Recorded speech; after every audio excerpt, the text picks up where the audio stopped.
and it was one of those magic moments. I was just like, and I was returning back to JJ Fox to hear all that, where I smoked a cigar with Billy Connolly years ago, and so those were some, and I've had many, many special moments in different cigar lounges across the UK now, because I've sort of gone out, I'm moving outside of London, and I'm going to try out some other places, and yeah, so those are the moments that sort of stick in my mind. And there was a lovely moment where I saw Edward Sahakian, and he's like an amazing gentleman, and he was taking a photo of Carlito and Aaron, and I love that moment. That's one of my favourite pictures. I'll have to share it with you, but it's a lovely moment because you sort of see the respect that the industry have with each other, because they could be seen, maybe, are they competitors? I'm not sure, but there is a, on the surface level, there's that love, it's a business, I get, but there's something there which you just saw, and I just thought it was a lovely moment, in the cigar world. You know what one thing I like to say about the cigar industry, and maybe you could agree with this, you could agree with me on this. We all know in the cigar world, we have the old world cigars, and the old world cigars, the Cohibas, the Davidoffs, and the names go on, right? The Arturo Fuente. We could keep going, and then you have the New World cigars. And for those of you listening to us, and Steve, maybe you could chime in on this. It's very important to know that when people say New World cigars, it means those that came in the last 50 years or 60, like Hoya de Nicaragua, and these other cigars down to wow, the names are endless, right? Matilda. I smoked stuff that they've been around. These houses have been around. The point we're trying to make is most of these people are many of the individuals who defected from Cuba many years ago that went into Costa Rica, Dominican Republic, right? And all these incredible islands, Mexico, Brazil, Colombia, and started to grow and make their stuff. So they carried on the tradition from Cuba. Now, why Cuba? It's just, of course, the climate. They just are blessed with the right shade and turn of weathers, and you understand. So then you have Costa Rica. It's a volcano land, lava, and then that's a whole different type of taste, depending. And the same thing with Nicaragua. They have a lot of and a lot of this are driven by the weather. Again, the sun, turbulency. Of the soil, which is volcano, the ash, a lot. So when you grow tobacco, or someone made a joke the other day, if you were to grow certain foods in somewhere like the Tenerife and all these places that had lava and volcano, you get a whole different effect and different taste.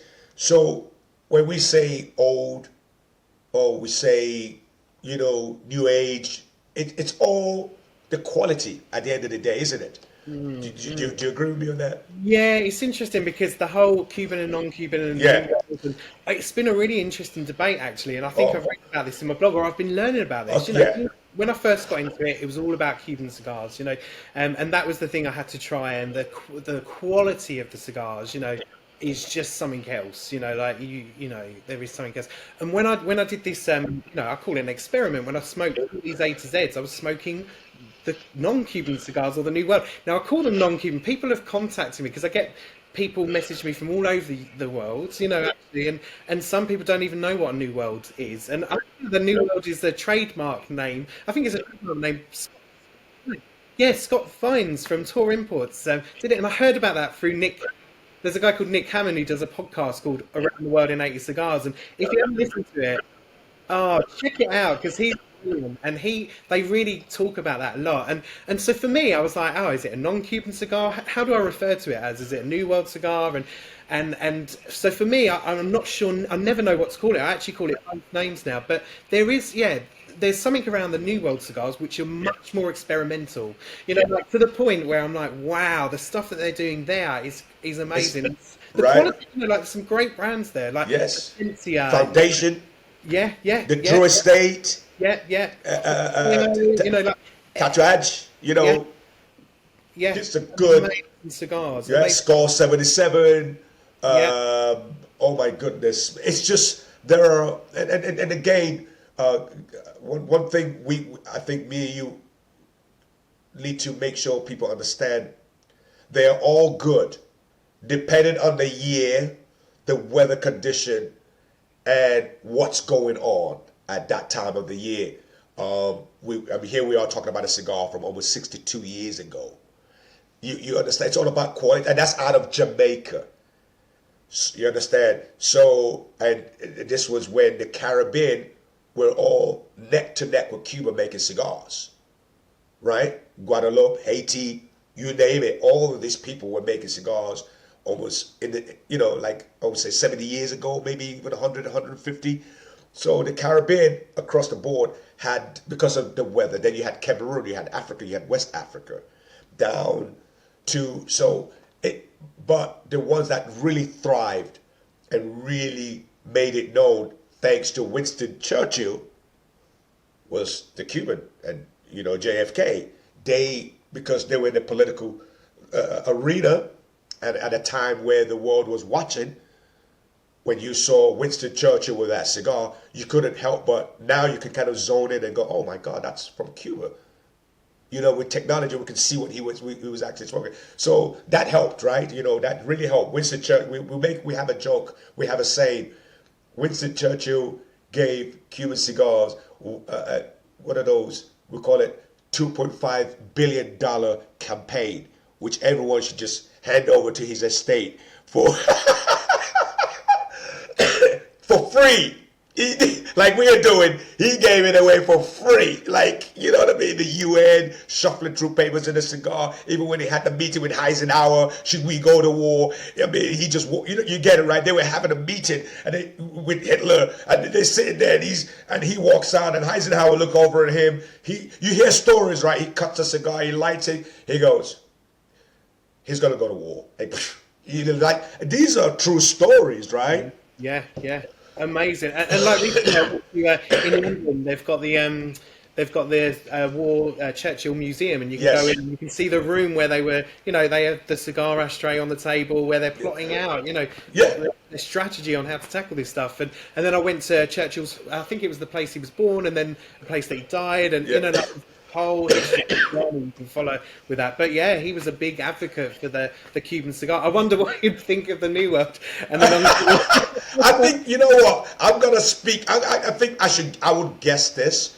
I think we are a product of him, because whether we like it or not, we grew up watching posters of him with that, right? We would know his favorite champagne, right? So I think he would appreciate it. I think Winston Churchill is an appreciator for the finest things. That's how I look at it, because a lot of us in the cigar world are non-discriminative. We don't discriminate at all. We are always constantly helping each other and supporting each other. So I think for us, and even if the cigar is just ridiculously not our palate taste, right? Something that I might go, ooh, what was that? Because I've done that with certain cigars, where I just go, okay, how old is this cigar and how old is this company? And then I stop, re-aged it, and gone back to that cigar that I thought was the most horrible cigar I've ever put in my mouth, and it became the most beautiful cigar I ever smoked. This is true story. It happens all the time. I've light stuff, and my wife looks at me and goes, what's going on? I go, it's crap.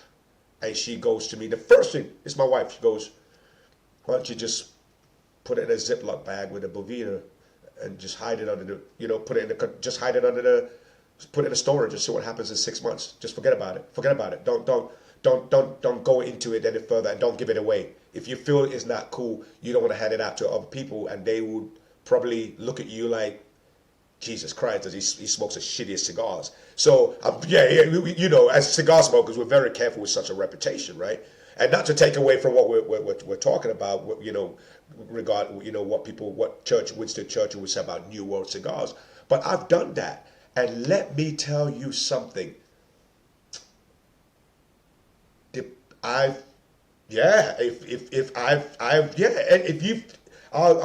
throw this out there for you, for me, again, and for anyone watching. If there is a cigar you feel like, whoa, what is this crap? Take it, re-age it, because at the end of the day, it was rolled by a human being.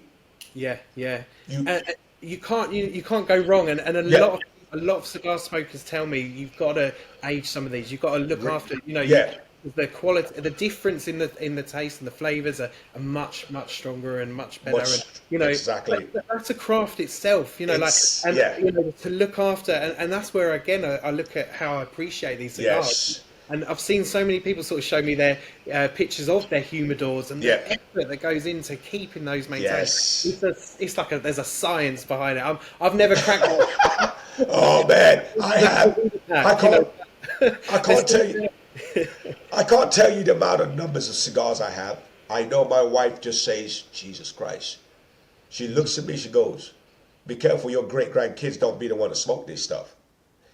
And I always laugh and I say, honey, most of the cigars I give away as gifts for people's birthdays, for my friends and people who appreciate it. But also, I like to age cigars like wine. So I collect wine, I collect whiskey, but cigars more. So I like to age them because I find with cigars, you can't rush it. Cigar is like a date. It's then from the date, you're going to marry that cigar, right? It's like you kind of have to give it time. So I find it very difficult now in my life to say there is no such thing as a bad cigar, because whoever started these companies, they were not stupid. Because people who own cigar companies don't really make that much margin unless you own Cohiba, unless you own Davidoff, unless you own a lot of these brands that's been around for so many years, right? You understand? So I always find it's like champagne. I always say, guys, there is no such thing. Nobody goes into the business to start a company of bad cigars. It's impossible. It's up to you when you purchase that cigar, how you manage to take care of it. The procedures, the protocol, what is it you did? Like even when we buy custom rolls, there's a procedure, how you freeze them, the temperature, re-releasing them. It's like you said, it's an art. It's an art, and you understand? Yeah, and also, everyone's experiences are different. So you might think it's a really good cigar, but someone else will think it's not. And that's what I love about different cigars and different, different, looking after them in different ways and try out as many as you can, because there are some that, are amazing, and you might even go back and smoke some of them. You might not have the same experience, because it's more than just that as well. It's more about what your day's been like, where you smoke it, who you smoke it with, what time of day, what you've eaten, all of that. There's all so many contributing factors to it. And just going back to that cigar, cigars, like you said, no one decides to make a bad cigar. It's so true. I've been to so many events where people talk about how they got that cigar to us as customer. They talk about all the different tastings that they go through and variations, and they do prototypes of cigars. They try them out, and then the ones that don't work, and so there's just so much sort of consideration. And I do, I kind of think, is there really a bad cigar? I'm not sure. And it's hard, especially when I try and review them. I find, I've started to try and review some, but it is difficult because, again, you can only go by how you take it, how you've experienced that cigar, and that can be very. I tell you what, I bought a very well-known brand under a brand. I wouldn't mention the name. I bought it on a stop through to Turkey. I was on my way to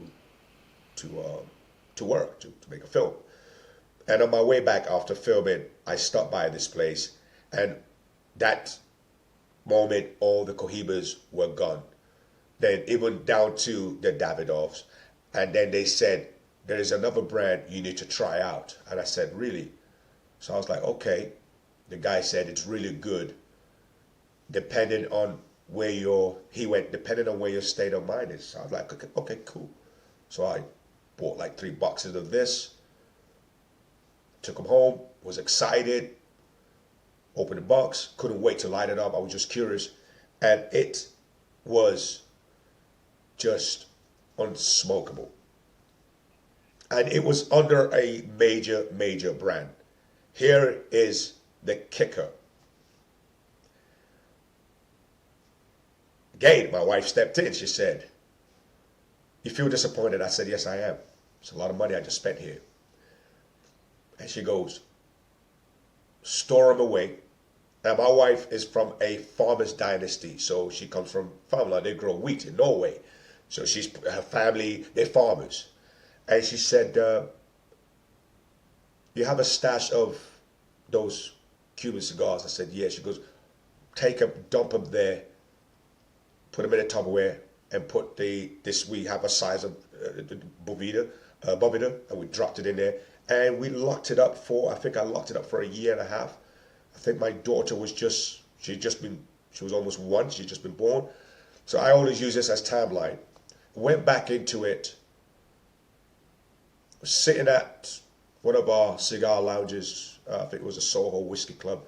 I'm sitting there, and all of a sudden, my friend turned around and goes, when he turned around and looked at me, my heart dropped, because I didn't know if he liked the smell or he was like, "What the hell are you smoking?" I lit it, and I was really nervous because I haven't gone back to the cigar for almost like a year and a half. So here I was, light it.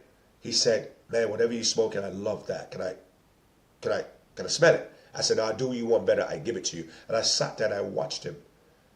Man, he said it was one of the best smokes he ever smoked. What a turnaround, right? So for me, that's my experience. And I could only share from those moments where that's when I came to the conclusion that, you know what, nobody really goes out now with the intention to say, "I'm going to start a new cigar line." And this was from a brand that's very well established. They are out there. And I just said, wow. It was more like, it was a wow factor. And it was something that I finally realized I got to take my hats off, because I don't know what the journey was like when that cigar was being transported.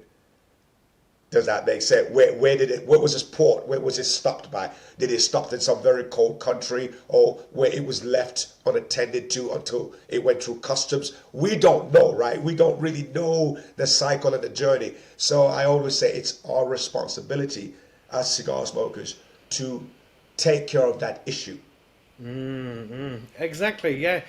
We've got a responsibility there, especially, like, and even right from, I was at a cigar venue the other week, a new one, and they were talking to me about the humidor and what goes into making a humidor. And I was like, I've never had that conversation. I've never really thought about what goes into making a humidor and all the efforts that, you have to consider when you're getting these, to get your cigar at the right conditions. And it's so important, and like all the experiments that people try when things go wrong, you fail. Like the cigar goes wet or moldy because you haven't put it at the right humidity. So you have to keep trying lots of different things. But again, you can. It's incredible how that you got that to turn around. From a to to a good experience. Yes, it's the experience there, isn't it? And it's like I had an encounter. We were in Morocco, and there were some incredible cigars. There were Cubans. I think I could. But the scenario was they were all dried up, and they were put out by accident, with like 15 of them on a shelf, open air, like just sitting there. And I just remember going to the guy, "Can I open one of those boxes?" First of all, you would tell me I shouldn't, right? When I opened the boxes, they were dry. And I said, "Can I speak to the manager?" And the guy said, "Why do we have a problem?" I said, "Yes, you do. Major problem." And I said, "These cigars are dry. They should be in a humidor." And the guy was like, I'm new, I don't know anything about this. And I said, right, do you have what's called a Tupperware? He said, yeah. I explained to him about Boveda. Let me tell you something. He took my number, the bus contacted me, and they shipped 3 to me at the hotel because I just told them, put these stuff in, to revive the cigars. And then because they said to me, no one has bought them. I said, yeah, that's why. They shouldn't be out there.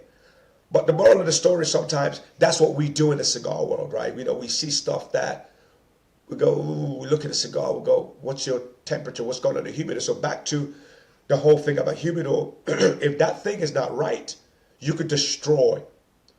And at the same time, in that tone, you could revive. But where people give up is once they feel it's unrevivable, they toss it out.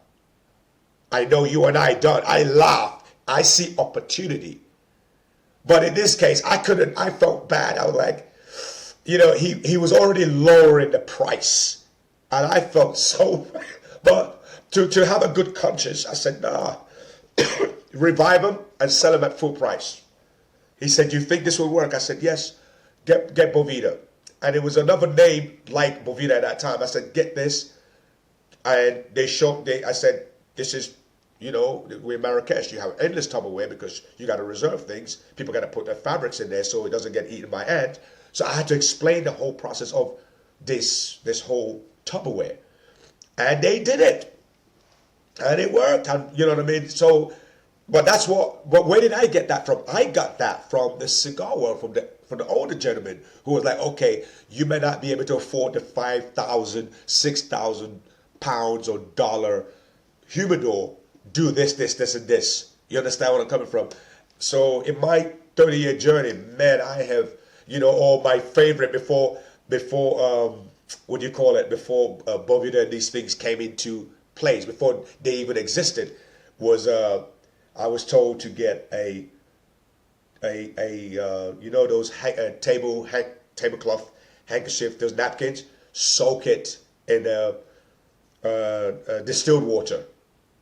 Right, you wrap it up and you put it in, separately in a Tupperware, and it was just those little tricks, right? Oh, amazing. And it makes me think, there's 2 things that come to mind. So yeah. The first one is how we evolve and we adapt to maintaining those cigars. So it makes me think of this, I saw something the other day, someone shared with me a tool that they've got to help plug the cigar. And it's like this big stick that you put through. And I was like, this is incredible how we've evolved, we've created these tools, to deal with that. And then the other part of me starts, when you're talking about that, is around, that's why all these YouTube videos, for example, are great, social media, where they explain all these tips and tricks to keep stuff, to cut corners and try new things out. This is where I really love, like the digital world, going to the physical world where these amazing products, but you got then the digital side of stuff where you can find out all these tips. Not everyone has their wife been able to give them, try this or. It's amazing that you can just go online now and just find out, how other people have done it. It's incredible, how we've, and it's all about trying to maintain that amazing cigar experience at the end of it. And that's, it's incredible, isn't it? So we talk about J.J. Fox and Dunhill and all these incredible cigar places. Now, considering, Winston Churchill's connection to Dunhill and, the likes of J.J. Fox, and how does it feel to be part of that traditional associated with such historical artifacts? How does that feel for you? I'd never think of it like that. I never really sort of think about it like that, unless I go to an establishment like that where I'm like, okay.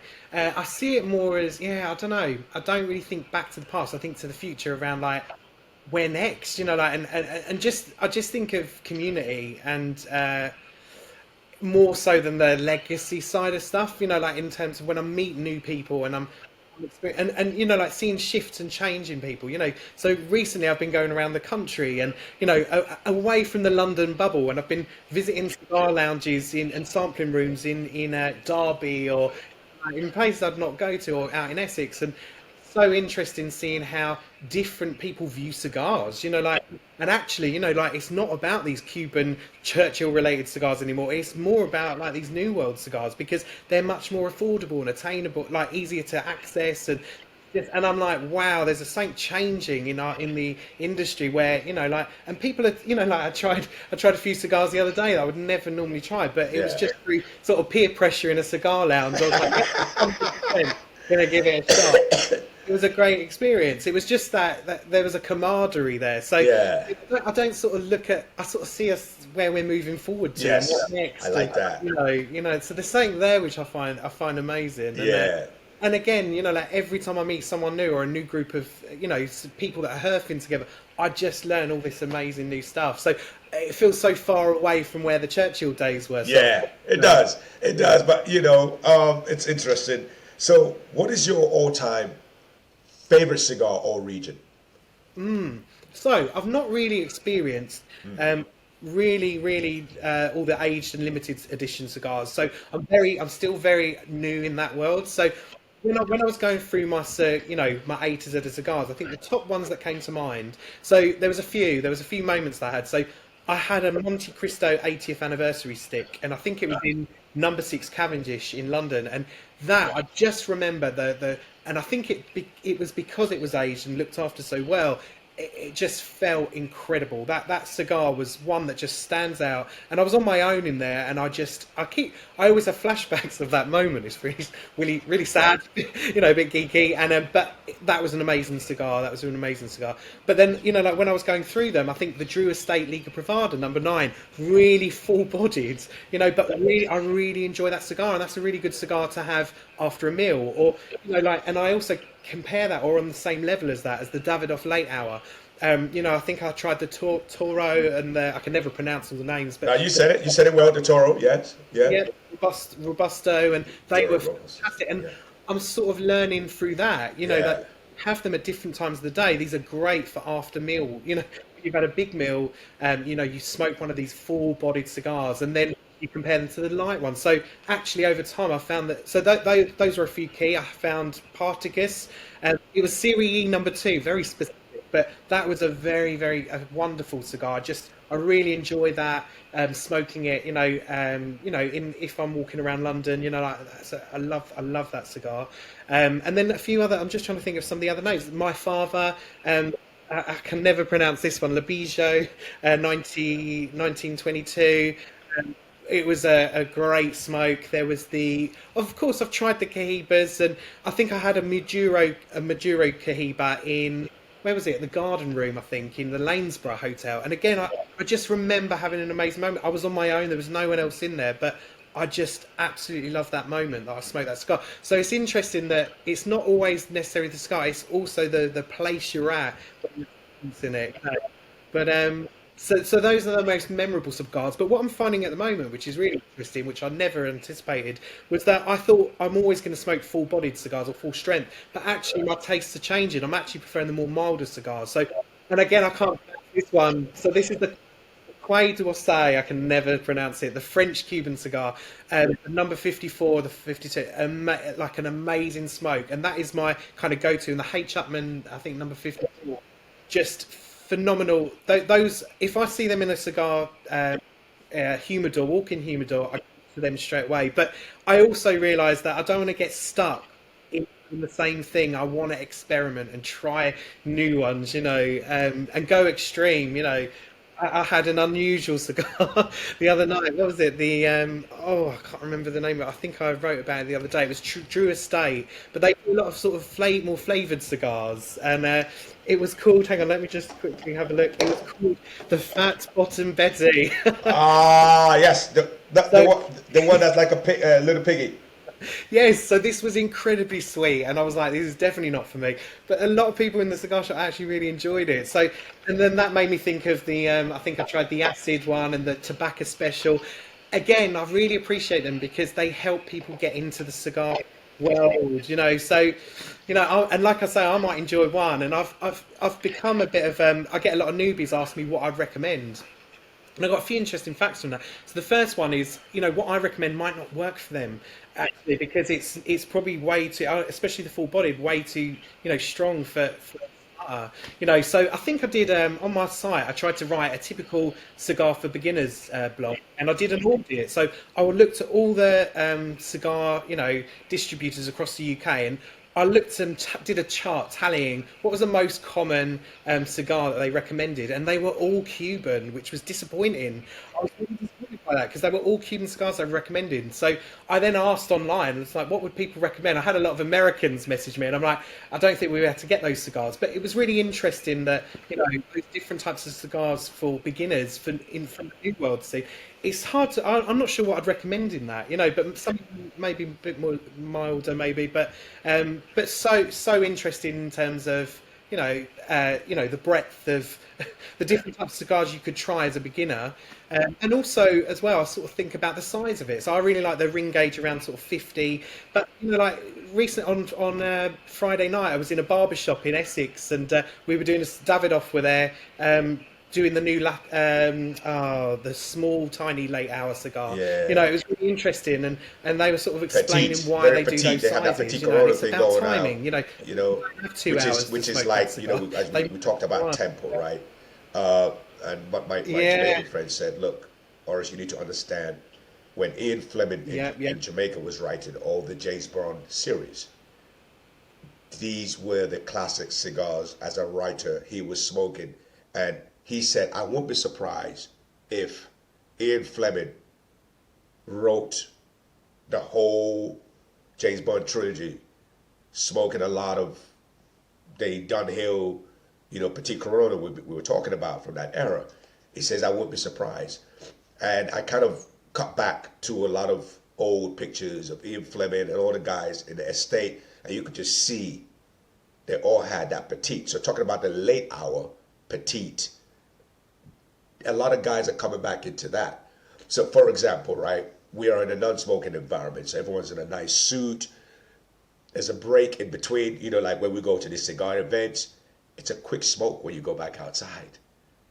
You could just, you understand where I'm coming from, right? So that makes sense. I do now understand, and it's interesting. We were talking about this cigars for beginners. I always like to do like a whole interview, an analogy with that person. What do you do for a living? Family? Do you have family? How, you know what I mean? I do a whole analysis breakdown, and because that's what was done with me, So I said, okay, cool. You may not. You need to eat. You understand? You're never to smoke these kind of cigars. As much as you love the smell, have you eaten today? And if you haven't, I suggest you start with a pasta, potato, make sure you got some heavy meat. Why? Because you know what? You might get knocked out halfway through. They go, whoa. I go, that will put you off, and you might just throw up. And they go, why'd I give them? Because I've been there. I've jumped onto some cigars and, coffee, got off the set and was so really hyped about what I did, and coffee, boom, and just started throwing up. That's because I realized I hadn't eaten. So there is you're right. It depends. It really depends. And again, it depends on who you are, body size, weight. And I know some people, they could go through 4 or 5 of these cigars back to back. And I've seen it where you go, Jesus Christ. And they're still standing, right? So, yeah.